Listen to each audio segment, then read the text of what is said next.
Nightmare Kart is one of those things I never thought I needed, and it's not even something I could have even thought of. I mean, who looks at Bloodborne and says, you know what this game full of ghouls, werewolves, the disabled, utter abominations, and cosmic horrors needs? Needs go-karts, needs some and shit. Nightmare Kart is a Bloodborne fan game made by LW Media, who had the brilliant idea to take Bloodborne and Mario Kart, put them in a blender, sprinkle those blocky ass PS1 style graphics on, then boom, you get this. And this isn't to say that this is just a Mario Kart clone with a Bloodborne skin slapped on it, because it's got plenty of its own swag and creativity. Despite the silly idea, it's a dope ass game that was actually a bit delayed due to copyright issues, but clearly there was a workaround. Nightmare Kart very loosely follows the plot of Bloodborne. Again, just think of Bloodborne, but not as long, and you have a little go-kart to do drive-bys in. Boss, you killed a child.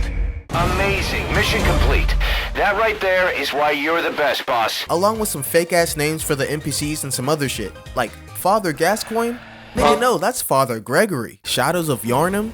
Bitch, what? Those are the Matilda sisters. Mikolash? No, that's Nicholas. Even includes his fantastic, super iconic, not annoying at all boss fight. Now that we got the general premise out the way, how do you play it? Well, first of all, before I get into that, I'm playing a racing game on mouse and keyboard. So if you see me running into shit, completely missing turns, and in general playing like complete dog shit, you can blame this nigga. To mostly taste what this game has to offer, it's best to go through its campaign. It has races, battle modes, boss fights, new karts, new melee weapons. It's a pretty small game, so it includes pretty much everything. Generally, it works like any other racing game, except there's some added mechanics to take note of. Something that's a very important mechanic in Bloodborne are your blood vials. They stop you from dying.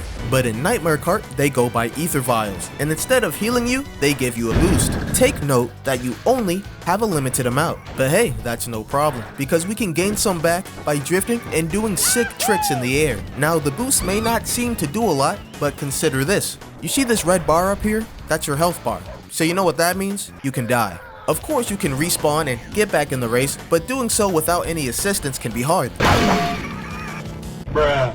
Really, nigga? So stockpiling these up to the max in case of death or a close call can get you back in the runnings. Or maybe you won't need them. It's not like the NPCs are super intelligent drivers anyway, but hey, whatever helps. Now, how can we even die in the first place? Well, what's a Mario Kart style fan game without items to screw over other racers? Not a ton of items here, but they can sure be deadly. You just gotta run into these little glimmers of light and you'll be randomly equipped with an item. Now here is where the aiming and lock-on mechanics come in. While you're driving, you can look left, right, and behind you. While you have a weapon in your hand, you have the ability to attack in all four directions. Aiming don't even gotta be perfect. As long as they're in range to be locked onto and there's no drastic changes in trajectory, you'll be able to hit them. You'll be aiming, shooting, and leaping a lot, especially in battle modes where killing is gonna be your main objective. So how about we go over our hunting tools and see what we can accomplish. There's about 10 different items in this game. First, we'll talk about the Hunter Pistol. The Hunter Pistol is the same basic bitch gun you get in Bloodborne at the start, except now, it's not only good for parrying, you can actually do some damage with this thing. You know,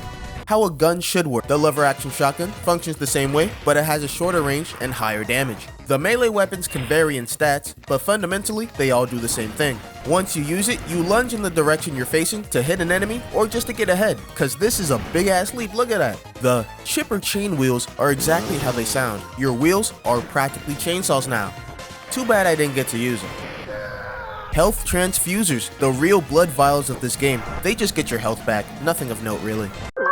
Same with ether vials, we went over that. Are you taking notes? Blood droplets increase your max speed. See your speedometer on the bottom left? The red line is your current max speed. Once you drink the blood, I don't know what he's doing with that. The meter moves up and your max speed increases. Molotov mines are the silly banana peels of this game, but instead of spinning out yeah. Galaxy's End is the blue shell of this game that honestly spawns in people's item slots way too goddamn often. It's just as annoying as the real ability, the Call from Beyond, in Bloodborne. If you ever get this and manage to get in first place without using it, do not throw that shit because you will end up hurting yourself. The Gatling gun, I never actually got to use that, so I don't know. Vehicles in this game are pretty cool too. I mean, you can go from a motorcycle to a wheel to a wheelchair to these big ass pigs. Hell, you could just say fuck all of that and just start running. I mean, who really gives a fuck? Do whatever you want. They all have varying stats on their handling, weight, and size. And it isn't just for show. You really feel that weight on some of these karts. There's about 15 playable characters and 12 different karts to choose from. A few of these are only found through secret bosses and winning under certain conditions. Hell, it even has a new game plus feature, so there's plenty more to be explored after one playthrough. Did I mention that this game looks pretty good? I really thought this Peppa combo looking ass VHS effect and the PS1 style graphics would really, take away from the gritty feel of this go-kart game. But it works really well, in fact. But I shouldn't have been surprised, because if you don't remember, LW Media was responsible for that Bloodborne remake made a couple years back, and well, I love that. If copyright laws weren't a thing, I would have loved this to be a full game. Nightmare Kart is a pretty good fan game. Initially, I didn't think I'd enjoy it because I don't really fuck with racing games like that. But to my surprise, it was entertaining enough to keep me around and even make me a fan. But remember guys, what I say does not do this game justice. Wake up in a nightmare, grab your kart, and proceed to do drive-bys in Yarnum. Thanks for watching. If you liked the video, leave a like. And if you like me, I recommend subscribing. Thank you, I love you all, and I'll see you in the next one.